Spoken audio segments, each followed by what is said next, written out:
Let's do some more practice with writing hypothesis pairs, writing the claim, writing the opposite of the claim, and then deciding whether to reject the null hypothesis or fail to reject.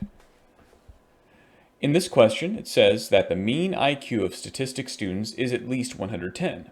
The big p-value is 0.084, and the level of significance is 0.1.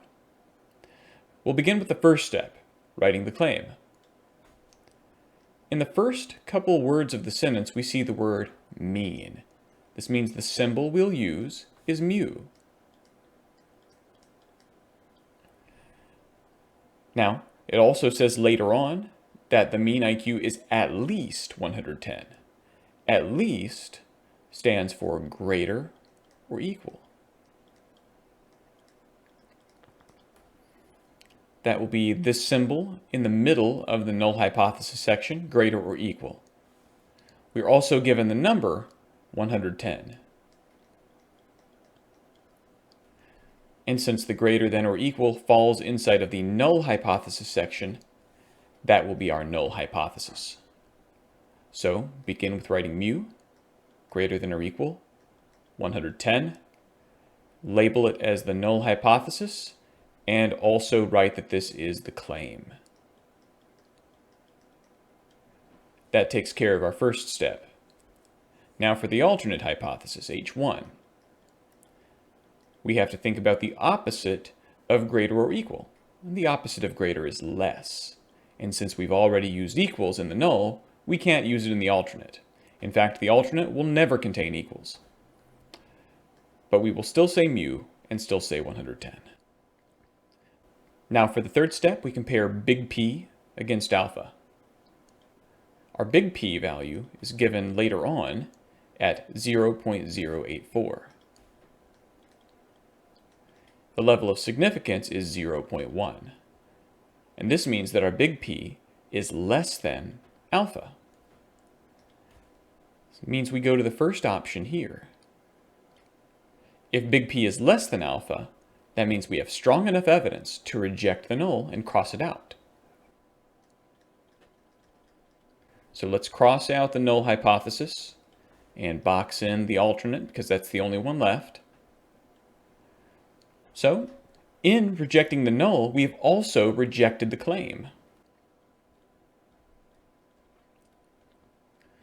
If big P had been greater than alpha, that means we would not have had strong enough evidence to cross out the null hypothesis, and we would have had to keep it. If big P is greater than alpha, we could not have crossed out the claim. In other words, we can say that we have insufficient evidence to reject the claim. However, since our big P in this problem was less than alpha, we do have strong enough evidence to reject the claim.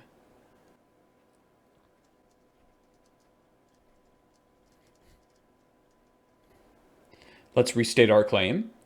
The claim was that the mean IQ of statistics students is at least 110.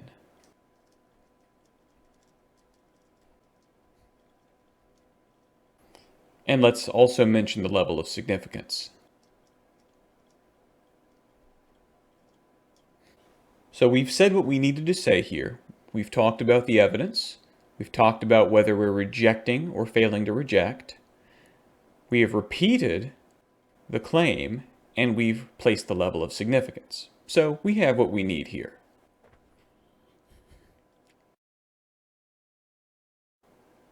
Let's do some more practice about writing hypothesis pairs and deciding whether to reject the null hypothesis or failing to reject it.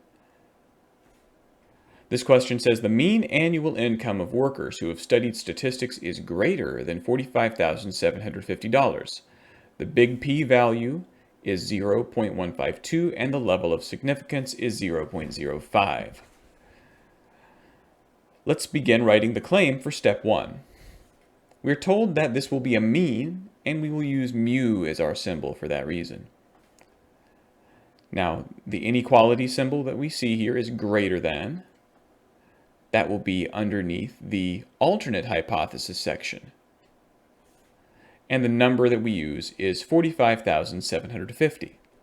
So we'll begin by saying mu greater than 45,750. This is the alternate hypothesis because we don't have equals, and it is also the claim.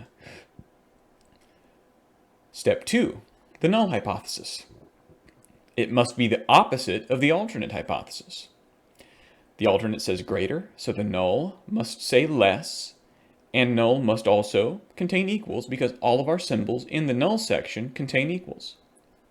We'll still say mu, and we will still say 45,750. Now we have our hypothesis pair, and now we compare big P against alpha. If our big P is less than or equal to alpha, that means we can reject the null hypothesis. If our big P is greater than alpha, it means we fail to reject it because our evidence isn't strong enough to allow us to reject it. Now our big P was 0.152 and our alpha was 0.05. We can see that our big P is greater than alpha. Therefore, we go to the second option. That means we don't have strong enough evidence to cross out the null. This means we have no choice but to keep the null. So we'll draw a green box around that. It means we cannot support the alternate hypothesis. Now notice the alternate hypothesis is also the claim.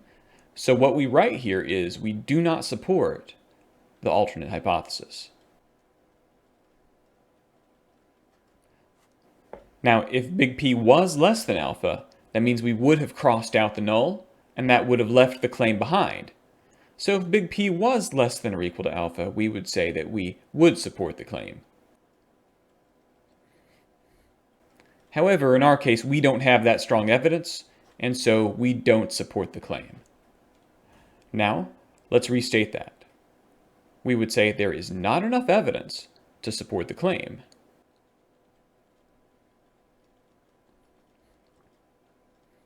The claim was that the mean annual income of workers who've studied statistics is greater than 45,750.